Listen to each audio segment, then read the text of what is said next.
What's going on, Packers Nation? Welcome back to another video of Packers Latest. I'm your host, Taylor Bretl, and a happy Friday to you guys out there. We are just 2 days away from the Packers taking on the Chicago Bears in Lambeau Field, so there is a lot to cover heading into this one. Before I start the video, feel free to continue to help grow the community among fans of the green and gold Green Bay Packers. Been seeing it go up and up and up each video, and I really appreciate that. So feel free to subscribe, leave a like, turn on a notification bell if you want to stay up to date on when these go live, to be one of the first people to know what is going on with the Green Bay Packers. We're starting this one off talking about how Quay Walker is back at practice after missing the last 2 games with a neck injury, and it will be really nice to see him and Edgerrin Cooper back on the field if this full practice that Quay Walker was just in translates to Sunday with him playing against Chicago. You look at Quay, and after a limited practice on Wednesday, he fully did practice on Thursday, so he is going in that upward direction, and he has missed those last 2 games battling a neck injury. Always scary when the injury is to the neck. Very smart of the Packers, smart of Quay Walker and everyone to monitor that safely, hold him out for as long as he needs, but it looks like this Sunday he could be back in action. Despite the 2 missed games, here are some of Quay Walker's ranks among the Green Bay Packers, despite playing in just 10 of their 12 games. He's second on the team with 84 total tackles, and Edgerrin Cooper is first with 86, but he has played in all 12 games. You look at the solo tackles, Quay Walker, he is third with 41, trailing just Keyshawn Nixon with 48, and Edgerrin Cooper with 45. Assisted tackles, Quay Walker is tied for first with 43, tying the safety in Evan Williams, who, shout out to the Pro Bowl voting a couple episodes ago. Get a guy like Evan Williams in the Pro Bowl. What a season he has had. The 4th-round draft pick out of Oregon, absolutely incredible. But to continue, you go to tackles for loss. Walker is tied for third on the Packers with 6, tied with Colby Wooden and Devontae Wyatt, both of the Packers' defensive tackles. Wyatt now out for the season, so it'll be someone else filling in that role. You go to pass deflections as well. I mean, we talk about Walker, a run stopper, guy that gets a lot of tackles. He also makes it hard on the quarterback. He is tied for the 3rd most pass deflections with 6, tied with Evan Williams once again. So Quay Walker getting a presence like him back would be very big. I mean, you hear where he sits on those ranks, and all those names I read outside of Wyatt, these guys have played in all 12 games this season, and he's near the top. He's in top 3 of every single one that I read, despite 2 less games, and it really shows the impact that he has on this Green Bay team, on this Green Bay defense, and on Jeff Hafley and his boys. Would be very big to have him back. A very good sign that he was fully in practice on Thursday. We'll definitely look into that Friday and then Saturday heading into the game on Sunday. But with some good injury news, there is some bad injury news in Javon Bullard not practicing himself. Bullard had been battling an ankle injury, but he has played in all 12 games this season. He did practice on Wednesday, limited, but then on Thursday did not practice. So while Walker's going up, Bullard is going down in the wrong direction. So you kind of look at this and you try to think of who will fill the role for Bullard. We know that this secondary, this corner room is very thin. And I'm going to a guy in Nate Hobbs. I mean, Nate Hobbs has missed the last 5 weeks for the Packers. The last game he played in was that unfortunate loss to the Carolina Panthers at home. But he's a guy in Hobbs that, battling that knee injury, has practiced, limited, but has practiced both on Wednesday and Thursday. Maybe he could trend to be back, maybe just at the right time if Bullard is out. But again, this Bullard thing isn't set in stone that he will not play Sunday. It is just something to look at, with it being an ankle especially, and practicing on Wednesday and then not practicing on Thursday. Again, you want to be cautious, and the Friday injury report will really tell a lot more than Thursday's, but just something to monitor. I mean, Bullard has been one of the better young stars of this defense. I think there's a lot of concerns around him as well, but in my opinion this season he has stepped up very well for the Packers.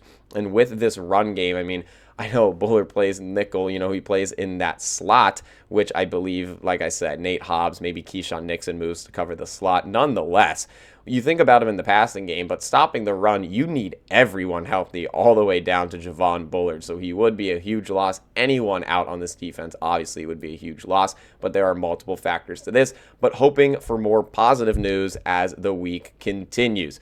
But we look at injuries for the Packers, got to look at some injuries for the Chicago Bears. This is an injury-ridden team, an injury-ridden game. The Packers beat up, the Bears beat up. Lots of guys not playing, lots of guys trying to play on Sunday, and we go to Rome Odunze, who did not practice for the second straight day, did not practice Wednesday, did not practice Thursday. He is battling a foot injury. Odunze, first-round draft pick out of Washington. He is arguably the Bears' best receiver. I say arguably, but with the stats that I'm about to throw out at you, I think you can comfortably say he is the best receiver on the Chicago Bears. But hey, maybe your opinions differ, and I am all ears for that.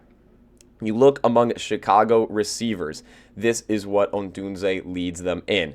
Receptions with 44. Receiving yards, 661. Yards per catch with 15. Yards after catch with 214.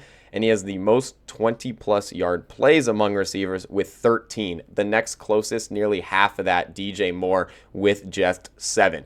So Rome Odunze, you could have a wide receiver 1, but he's an explosive wide receiver. Once again, 661 yards, 214 of those coming after the catch. And with 44 catches for 661 yards, if that math is correct, that averages out to 15 yards per catch. So that is a deep threat for this Chicago team. Can't really compare some Chicago players to Green Bay players, but you kind of think of the factor they have on a team. It'd kind of be like if the Packers didn't have Christian Watson. Maybe that's not the best of comparisons, but just kind of that deep threat that he has. That's, I think, the big kicker on what Chicago could be missing. And if he's out, do they run the ball more? Most likely. I mean, Caleb Williams, not the highest of completion percentages, I believe just 58%.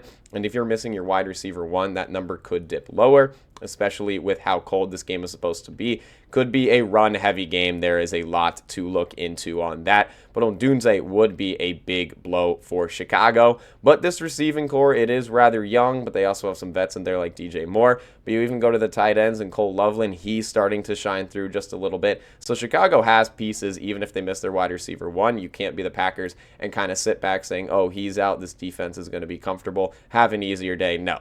The Chicago team is 9-3 for a reason. Some wins pretty, some wins not. But nonetheless, a win is a win, no matter who is on the field for Chicago. So definitely something to monitor as well. If Odunze is in, if he's out, does not matter. Packers should play to the exact same level no matter who is on the other side, especially with the Packers defense beat up in their own. But hey, it's December. It's getting cold. We're not at Christmas yet. But you look at this weather that's going to be in tap for Lambeau Field on Sunday, and you might as well say Merry, Merry Christmas. Maybe we're in the North Pole for how cold it is. Let's take a look at the frozen tundra and what is on tap for this game on Sunday. It's a 3:25 p.m. Central Time kickoff. It is Fox's game of the week, America's game of the week, rather, I should say. And it is going to be a cold one, recording this on a Friday. So still 2 days out. Maybe things could change a little bit. But when you're 2 days out looking at the temperatures, it is usually pretty accurate. So like I said, kickoff is set for 3:25 Central Time, going hour by hour from 3 p.m. to 6 p.m. 3 p.m., 16 degrees with the feels like of 8. You jump just 1 hour from that, it gets to 13 degrees with the feels like of -1.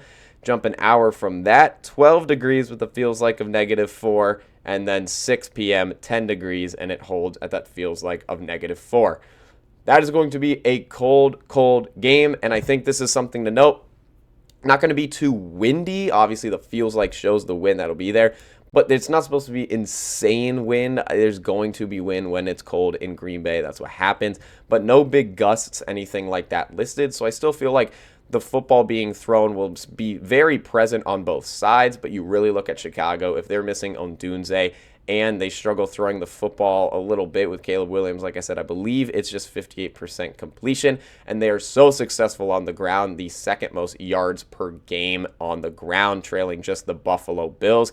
I think this will be a run-heavy game for Chicago, hence why it's big to highlight Quay Walker, hence why it's big to highlight Edgerrin Cooper, Javon Bullard, any of the boys on the defensive side.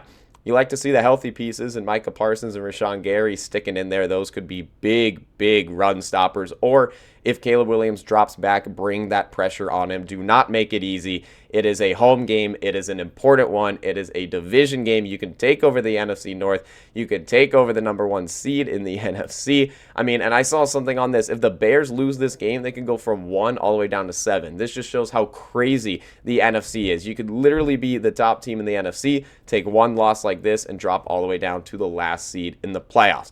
Tons to go over for this game, though. I will have one more episode out before the official game day on Sunday. It's a busy one. It's a cold one, but I appreciate you guys tuning in as always, and go Pack Go.